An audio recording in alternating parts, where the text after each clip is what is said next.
I always ask the guests a question. So, back before your coaching, if you have a chance to tell yourself, what will you do? I mean, knowing that now you open rig, right? Yeah. You're gonna go back in time. What will you tell your younger self? Probably would have told myself to work harder at school. Then you might be a physiotherapist. You won't be a coach anymore.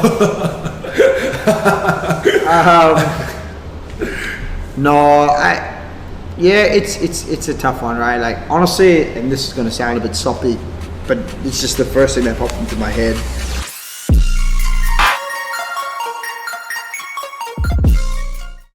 Hello everyone. Welcome to the Fitness Corner Under the Block. You're hanging out with the Red Dot crew, and this is the Red Dot Fitness Unplugged, the podcast where fitness meets real life and we spill the tea on what's really like in our little corner under the block. Hi everyone, hope you liked our previous episodes. If you like it, please follow our Spotify, and then you can comment on our episode as well. See ya guys.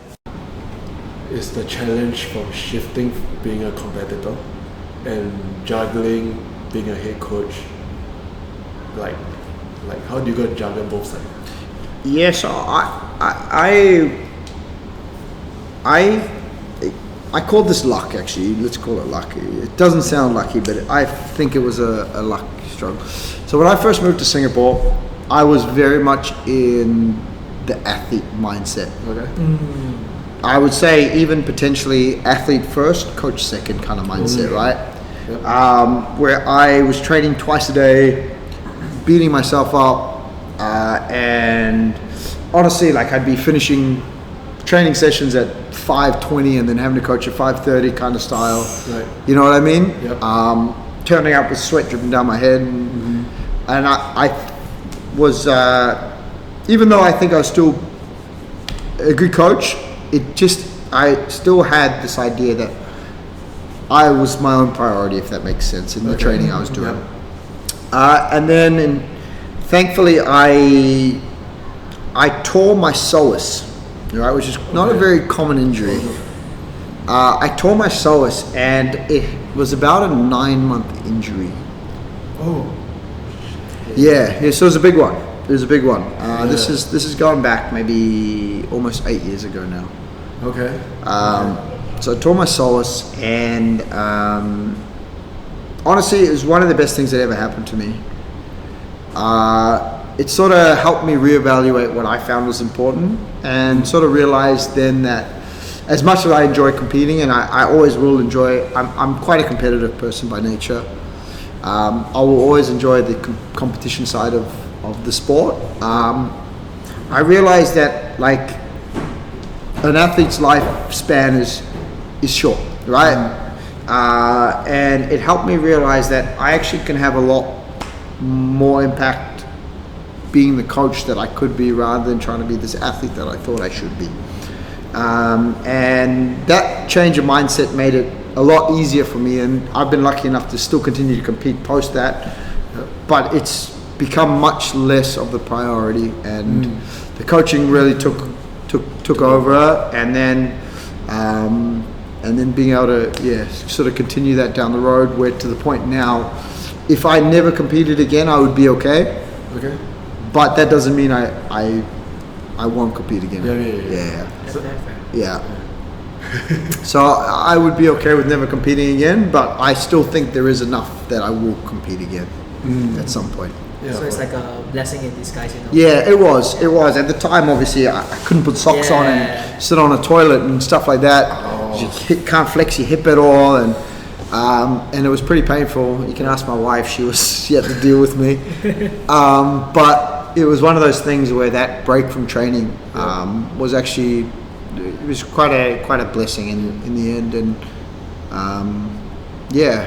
even though that was the fittest I've ever been in my life was back then, but and it's nice being fit like that, but it's just it made me realize the importance of what was actually important, I think. Yeah, but okay, so you were training consistently before that injury, right? Yeah, I was.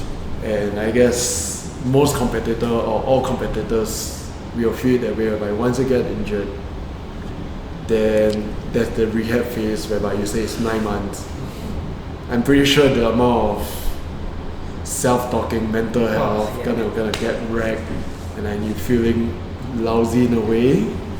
So how do you manage that, or like how do you think you manage it well, or like how did it bring you through that 9 months? Yeah, honestly, it's you do sort of go through those sort of phases of grief, I guess they call it. You know, and you're angry and you denial, exactly. And eventually, you accept it, right? Yeah. And I've been lucky that I played sport my whole life. Like I wouldn't say I was ever very good, but I played rugby my whole life, and I've gone through a couple of big injuries playing rugby as well. Like I've done my ACL. I've got very little meniscus in this knee left. And so I've gone through a 9-month rehab before. Okay. Oh, okay. Yeah, so same thing sort of happened with rugby actually. I did my knee and then sort of went back a few levels in terms of where I was playing and what I was doing, and it also added a bit of, I guess, perspective. So I've been through it before, and I think that kind of helps, especially when, I mean, we're in a sport, right? And as much as we love it, it doesn't really pay the bills.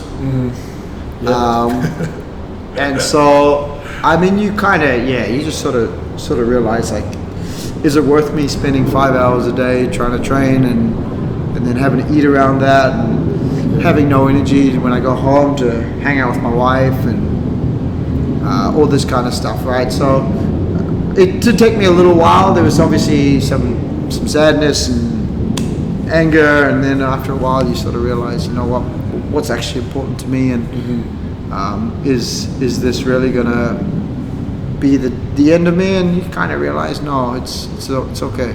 Yeah. Like I said to you guys at the start, training is it's not my favorite thing in the world. I mean, I do love training, but for a lot of people, I think there's a lot of people who enjoy training a lot more than I do. Yep. Fair enough. Speaking of competitions, right? Like, what are your memorable? Like, you've probably been competing for a very long time, right? Like. Yes. Yeah, I have. The first competition, CrossFit, if we're talking CrossFit, the first competition I ever did was in 2013. I've been very lucky. I've gone to regionals or semi-finals how many times? 7 times. And thankfully I've also been lucky enough to be part of a teams that got to compete at the CrossFit Games. And so I've had quite a few chances to compete and test my fitness around the world, and it's been pretty bloody awesome. And I've been blessed. I've been part of 3 amazing teams in my time, and I got a lot to thank for the SPK guys the last few years, and how awesome it's been to be competing with them. And honestly, if it wasn't for them, I probably would have stopped competing a few years ago. Okay. But they've been able to keep the fire alive, and how much I enjoyed that experience with them is what sort of kept me coming back.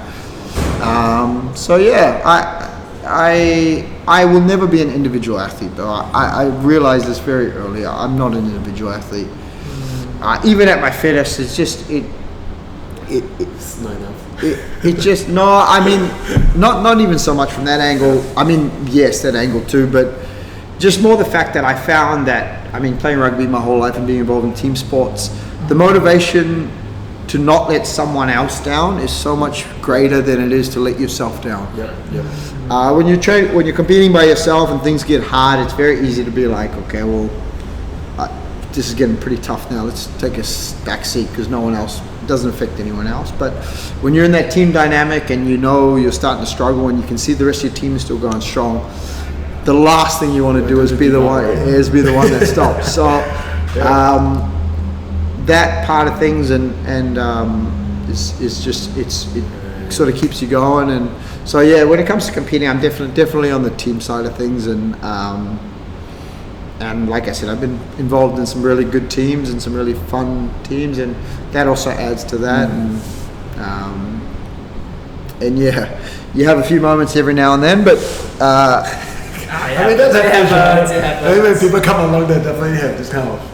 But yeah, I luckily the SPK guys have been really amazing to compete with, and kept the fire burning. And there's a little talk of reunion maybe next year, but let's see. Oh, okay. That could be hush. Yeah. So like, what's your, like, let's say, most memorable moments, right, competing throughout the years?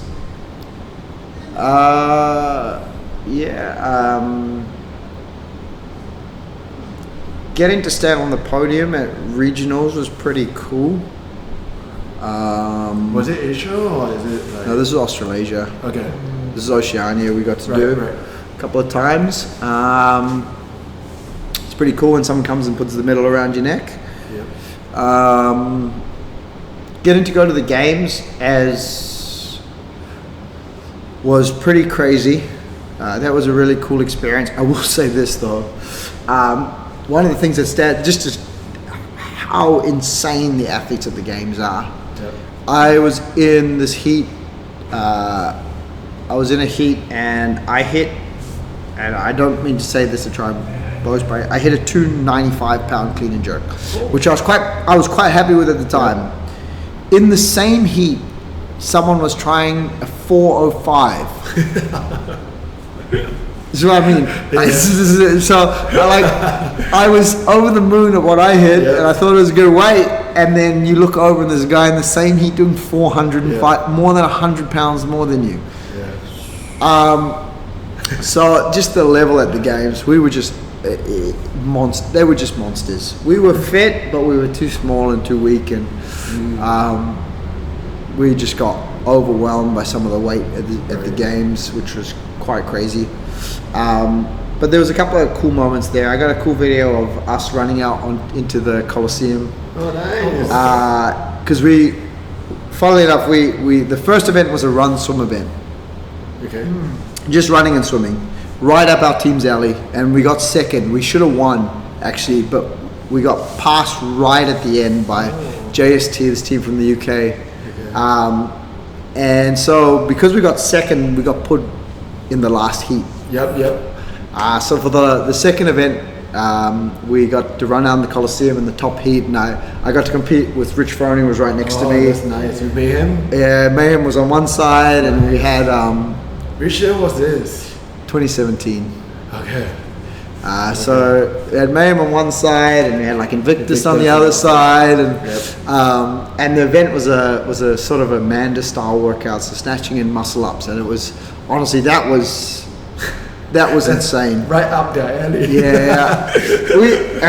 we held our own in that event because the barbell wasn't crazy heavy, and muscle ups we were quite strong at, and that event we could hold our own on, and that was pretty electric. That would be one of the coolest competing experiences I ever had. And then honestly, the most memorable stuff will always be what happens in training, right? Like the competing stuff is really fun. And I do love it, and like if we take the last few years, but the memories you have of just the hours you spend in the gym with the teammates and stuff, that'll always be what sticks with you more than the actual competing stuff. So how is it like okay, although I'm pretty sure everyone can see what's happening in the game stage, right? It's live stream and everything. I think people would want to know what happened behind the scene, like the athlete area, the hotels, the goodie bags. Okay. From the actual CrossFit Games? Yeah. So they give so what happened with me when we qualified for the games is after the event, you go in, you get drug tested, and then you get measured. So you have someone who comes in and measures you for all your sizes. Oh. Yes. So t-shirts and shorts and everything, because they want everything to fit you properly when you get on the floor. So you get measured for everything, and one of the coolest things is when you turn up to the athlete check-in, because they check in on, I think you check in on the Tuesday or the Wednesday, and you compete on the Thursday for the first event. And you get to go in, and you just the goodie, like I'm talking about a whole duffel bag, right? Yeah, a whole duffel bag, 10 t-shirts and like 10 shorts, and I remember 5 pairs of shoes, if I'm not wrong, Yep. because they give you, like, that was when it was still sponsored by Reebok. Right? So you get nanos, you get the Lifters. yeah, the lifters, the speed TRs. Yep. They give you, or maybe it's 4 pairs. They give you a pair of turf shoes Okay. because there's like the big bob. So you have 4 pairs of shoes. Actually, I think they give you a pair of casual shoes as well, if I'm not wrong, or slides, something Right. like this. And jumpers, like hoodies, Yep. track pants, everything with your number on it. It's funny. One of my I was 304 was my number, and one of the teammates was 305, and we started calling him Pitbull the whole trip. Pitbull, he's Mr. 305, so Yep. he loved that. So yeah, that stuff is really cool. What else? The warm-up areas, it's a lot of waiting around. Okay. Honestly, yeah, it's a lot of waiting around because usually you get corralled 10 minutes before your heat, and so you're standing around for at least 10 minutes before you get to go out. Okay. Okay. Sometimes more. I remember we did an event on the turf, so the outside event, and it rained. We were stuck out in the rain for about 15 minutes before we could compete, and people were just huddling together trying to stay warm, and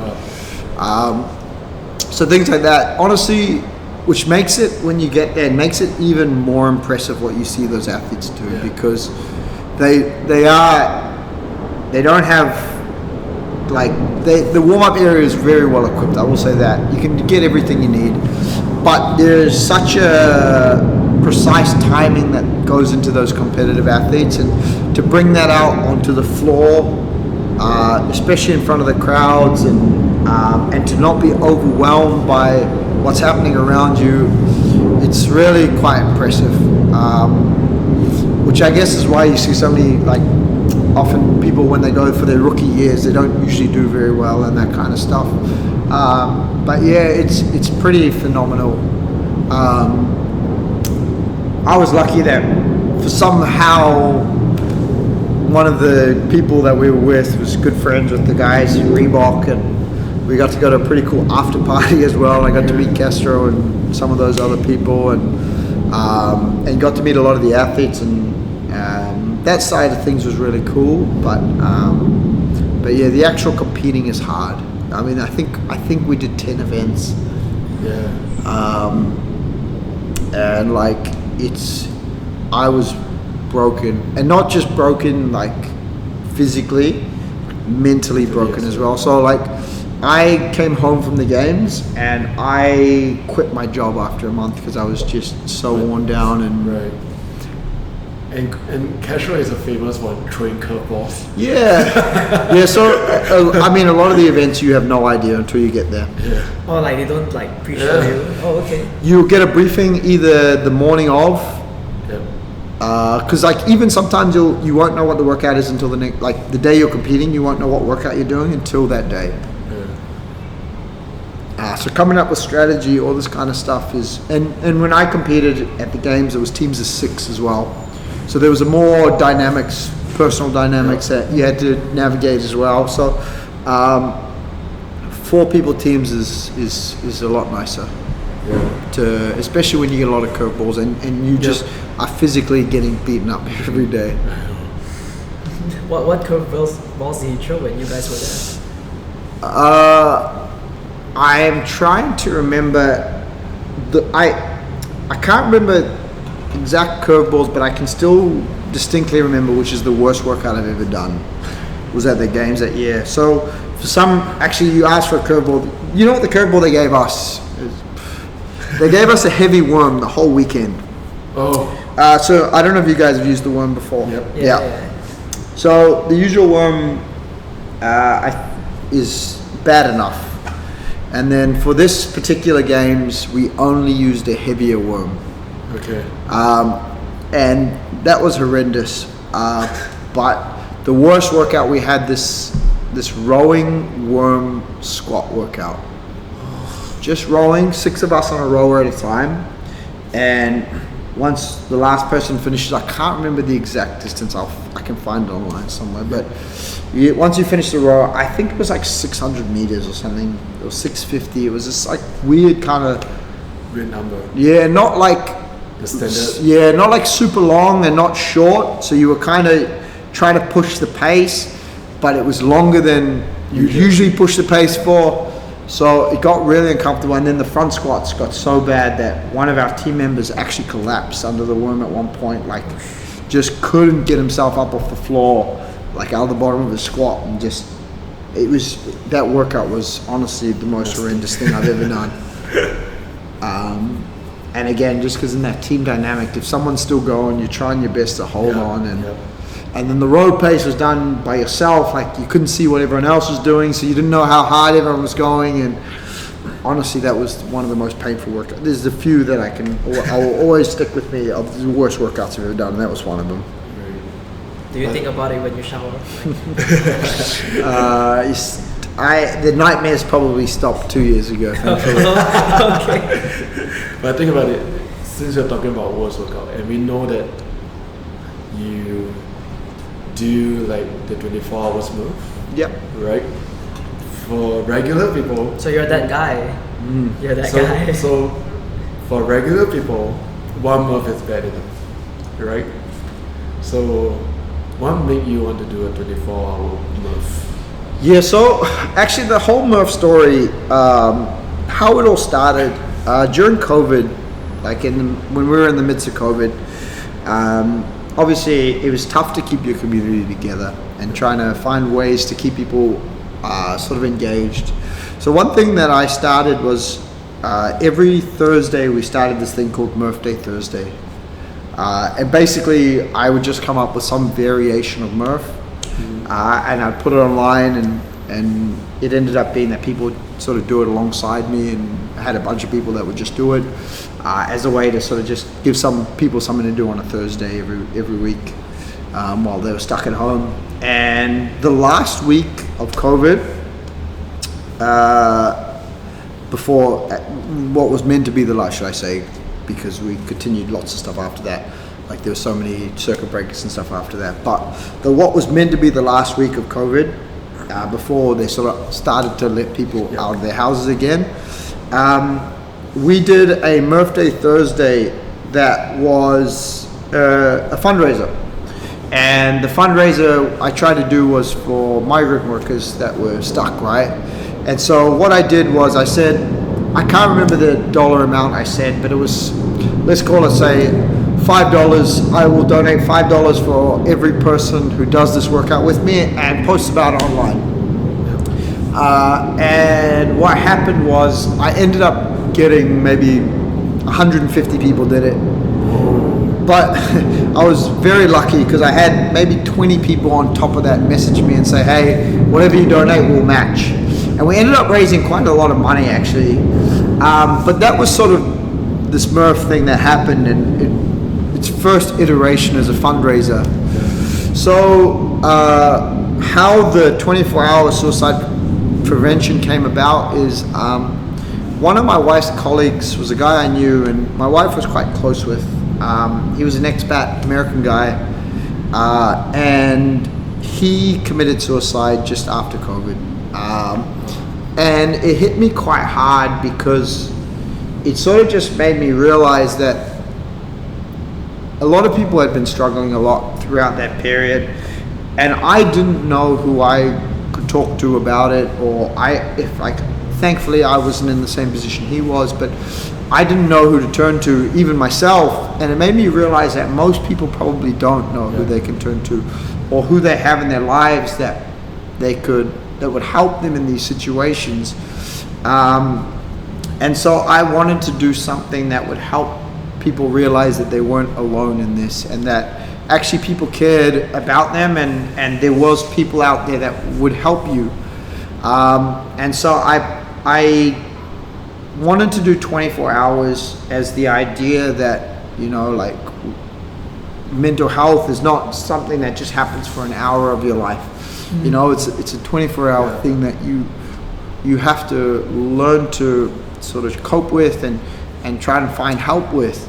So because I wanted to try to do something that spanned the full 24 hours, we sort of used Murph as this idea, because Murph also, there's a number of reasons why I chose Murph. Number one was because I'd done it in the past as a fundraiser, and so people also it made sense. Yeah. But number two, Murph also involves wearing a weight vest, right? So this idea that it's this what we carry with us during the workout it's a physical thing, but a lot of us also carry a mental weight around with us all the time. And then I like Murph as well because although it is a very difficult workout, don't get me wrong, and it is an achievement anytime someone completes a Murph, the movements are very accessible. Even if you need to scale a push-up, or we need to change a pull-up, or whatever it needs to be, right, there is a way to make it more accessible, and you don't need a lot of equipment for it. So even if you couldn't do it with me in the gym, you could find a place to do it, or there's plenty of space available that you could do something similar. And so I like this idea of Murph because it's also known as a very arduous hero workout, right? Like it's a challenge. And so I thought that, people already knew how hard one was, and so I thought if I could stack a few on top of each other to sort of make people realize, or sort of just try to build some awareness around what I was doing. And that first year resonated with a lot of people. And we were lucky enough to raise, I think we raised over $40,000 that year for an amazing organization in SOS, the Samaritans of Singapore, who they do a lot of work that they don't get a lot of credit for, and there is someone on that phone line 24 hours a day willing to listen to you and try and help you if you are struggling. So when we did that first year, I was overwhelmed by how many people told me that it meant something to them because they were going through something, or they had their own issues and they didn't know how to talk about it with people. And so I think especially as men, it's not something that we grow up or are raised to sort of really deal with. And so I wanted to sort of try and help break that stigma with fitness as well, right? So, use your fitness for the greater good, and use your fitness to try and raise awareness for stuff that people are going through. So how long have it been? It's been 2-3 years? This year will be the 5th year, actually. So half a decade will be this year. Alright. So we'll see that in RegTech? Yes, we will see that RegTech this year. So do you ask people, hey, you guys want to join us? Or this year I might try and be a little bit more vocal. I was very lucky, especially last year. Lululemon came in and supported the event, and they helped raise the awareness and helped raise the sort of the quality of what we offered, and allowed us to sort of reach a new audience as well. And we had over 500 people doing it last year, and across a few different studios and a few different gyms, and we actually had like 20 slots throughout the island going off at different times, and then I was supported on top of that by a group of about 10 people who did all 6 with me as well, and that made the experience a lot more enjoyable as well, that I wasn't alone, and the sort of quiet times where you are starting to struggle, there is a few other people going through it with you. So that was pretty cool. Last year was pretty awesome. So this year we've sort of set the lofty goal of potentially trying to reach 1,000 people. We'll have 1,000 people do it this year, but let's see. When are you projecting for this to happen? Yeah, so September is Suicide Prevention Month. So our goal will be to have it at the end of September. Sort of maybe one of the last weekends of September is the sort of the penciled in timeline. Okay. Don't mind me asking, but what's your PB for your 24 hours? The 24-hour Murph says survival mode. Yep. You're just trying to get through it. So I don't think I have a PB. Yeah, I don't think anyone will think about a PB after doing six At some point you just lose track of it, is it? I do time them all. I can't remember the times I hit last year, but yeah, you do time them all just to sort of. There's been years where couple of years ago, a good friend of mine who's one of my clients who he made a bet with me that if I could keep them all under, I can't remember the exact time, but he said if I can keep all 6 under X number of minutes, he would donate $1,000. So Did it happen? it did happen. Oh, awesome. So if anyone out there is wanting to take that bet up, please let me know. Bets, Yeah. yeah.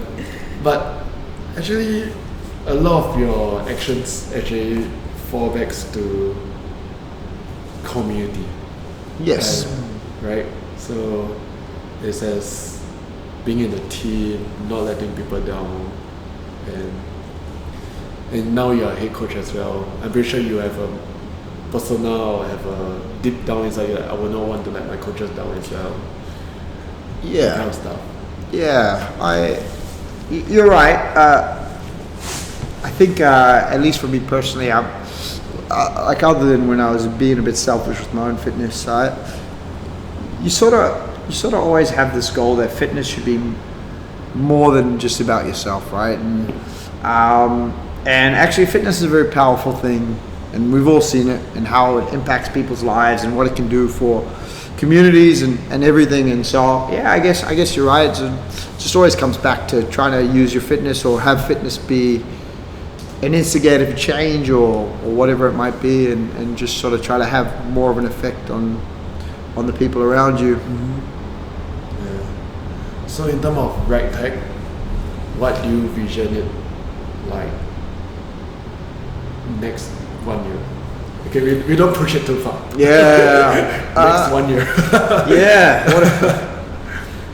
It's a good question. We're sort of taking it day by day at the minute, obviously. But we're sort of, and it comes back to what you sort of said about, and to us as well, which is that our goal is that we want to impact as many people as we can, and our goal is that we actually have an impact on more than just the people inside our 4 walls. So one of our pillars that we try to build ourselves on is that we want to, as I said, use our fitness for the greater good. And so like one of our sort of KPIs we've set ourselves is to have at least 3 charity events a year, and try and use the community that we foster and the people in our gym and the people inside of our 4 walls, and try to use that to sort of have a bigger effect on the entire around Singapore. So yeah. So is there any, other than suicidal prevention, then is there anything that you are Looking like holding really deeply into your heart in terms of the charity side? Yeah, so there's a couple that we got on the horizon. I sort of touched on it before. Men's health will always be very close to me. So we'll do a little something come November with Movember and try and raise some money through the gym that way, and sort of get some stuff going through there. And then the other one that we've got on the calendar this year is, I haven't told too many people about this one yet, but the goal is that we want to create a calendar that we want to make a physical calendar. All right. Thankfully, in our gym there is a lot of guys who are in pretty good shape, and so we want to try to make a calendar where some of our members or coaches are holding pets that are up for adoption. Oh, okay. And we want to try to raise some money for some of these pet adoption, some of these people, these shelters, and try and do a bit of an adoption drive and try and do that. And then we'll do something maybe around Christmas as well for some of the kids who might be a little bit less fortunate than. When you say calendar, are you talking about like fireman calendar?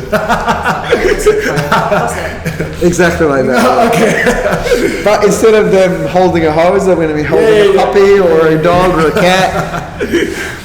What's that fireman calendar? There'll be a lot of skin. Yes. A lot of skin. A few shirtless men. Yeah. A lot of skins. So that's something I want to try and do this year as well. And so yeah, just it's something a bit silly, but it's also in good fun, and try and raise some money for some of these animal shelters that are doing a lot of good, and especially with what sort of happened recently with these community cats and stuff. Oh yeah. Try and Raise some awareness and try and find some forever homes. Like I'm very blessed. I've got 3 cats at home, all adopted. And honestly, the joy that they bring to my life is, Yeah, I mean, it's priceless. yeah, it is. It is. And like to think that they were left out on the street by someone, you know, like, and how sweet and loving they are. It's, you know, you want people to also experience that. Well, if my mom ever changes her mind about animals, maybe I'll come get a cat. Cats are great. I was a dog person my whole life, but these 3 cats I've got, I think have shifted me. Shifted you from dog to cat, actually. Yeah. Fair enough. Oh, that's so sweet. Yeah. So, sorry, please go ahead. Go ahead. So, the future, right, for you. Okay, I just asked this, right? I'm pretty sure I've asked you this question before, right? Let's say, okay, this is just hypothetically speaking, okay? Let's say things don't go well for you, right? Hypothetically speaking. Do you have a plan B? If ragtag doesn't work for me, I mean, I will be heartbroken, obviously. But I think coaching is now in my blood. So if ragtag didn't work out, I would probably start again.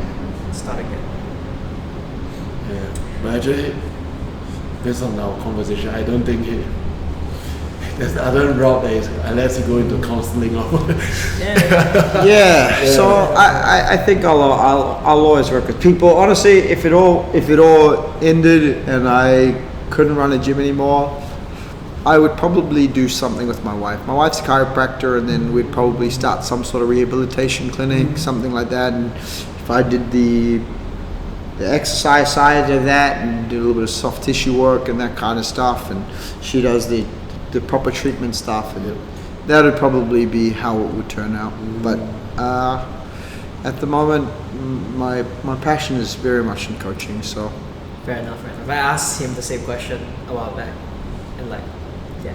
Yeah, I mean, the moment you step out to this step, right?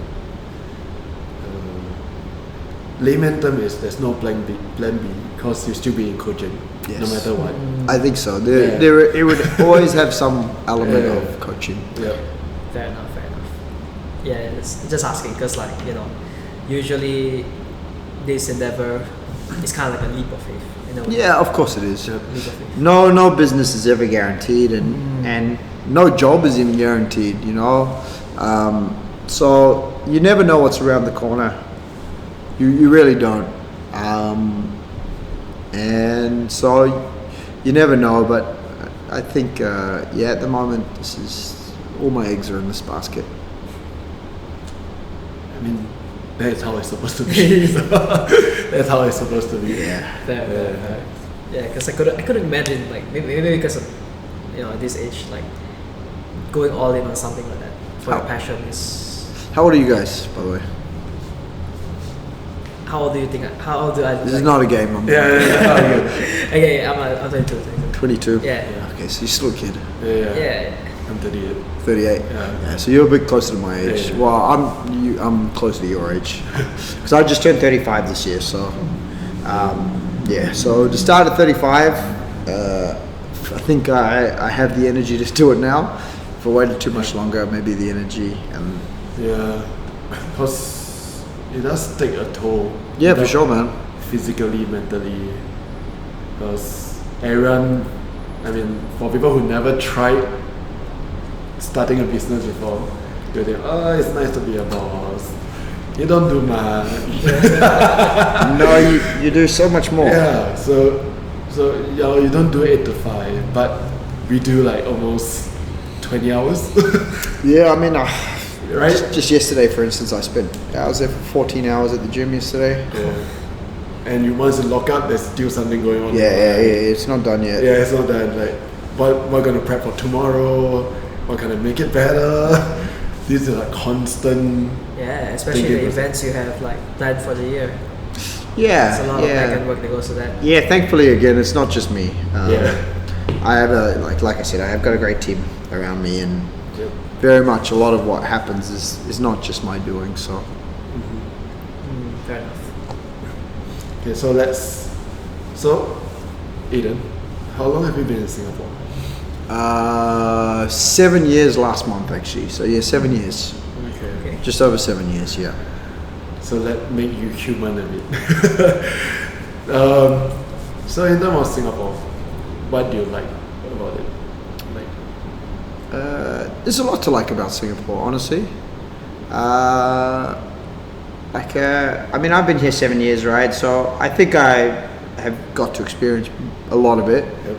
I mean, I live out in the Heartlands. I live out in Pongo. I like the neighborhood. I like the area. I like the people. And I feel very comfortable here. It feels natural to be here. So if I can't pinpoint it to just one thing, but just overall, I enjoy the whole package of being here. And if I didn't, I would have gone home a long time ago. But me and my wife have been here 7 years. So, and I think with Ragtag, it's probably going to be a few more. Yep. It will be. Yeah. It will be. Yeah, Yeah. of course. But yeah, very much prepared for that. So, in terms of, let's close up this in a way whereby I always ask the guest a question. So, back before your coaching, if you have a chance to tell yourself, what will you do? I mean, knowing that now you open Ragtag, Yeah. you're gonna go back in time. What will you tell your younger self? Probably would have told myself to work harder at school. Then you might be a physiotherapist. Yeah, you won't be a exactly. coach anymore. No, it's a tough one, right? Like honestly, and this is going to sound a bit soppy, but it's just the first thing that popped into my head. I lost my dad a couple of years ago, and honestly, I just wish I'd spent a little bit more time with him. I'm pretty happy with the way my life's turned out. I've got an amazing wife at home, and I got good people in my life, and I'm very proud of what I've created with Ragtag. And the one regret I have slightly is just I never got to hang out with my dad enough in the last few years. Okay. Yeah. Sorry about it. No, it's no one's fault, right? But yeah, I'd say that one. Okay. Cool. Fair enough. Yeah. Yeah. Honestly, same. Yeah. Feel you. Okay, but thank you for being here, No, thank you guys for having me. and all the best to Ragtag, and thank you for being so truthful and humanize yourself here. Yeah. Because I guess everyone in the scene will know Aidan is a competitor. I mean, from outside point of view. Yeah, I'm sure. Yeah. It's funny because it really is not my driving factor. I love, like I said, I'm a competitive guy. I love competing, but Yeah. underneath it all, it's just a Yeah. part of what I do more than Yeah. who I am, if that makes sense. And also, like, I really truly feel the heart deep down inside you, like wanting to build this community, and Yeah. it's really beautiful. Very I mean, people yeah. person, yeah. Yeah, thanks guys. You know, you guys are always welcome. Yep. If you want to come drop in and do a workout, or you want to come Sure. see the space, and yeah, Yeah, hit you up. Yeah, But please. Everyone listening here can check out Ragtag Yeah. as well. If not, we'll see you next week. yeah. See you guys. Bye. Bye.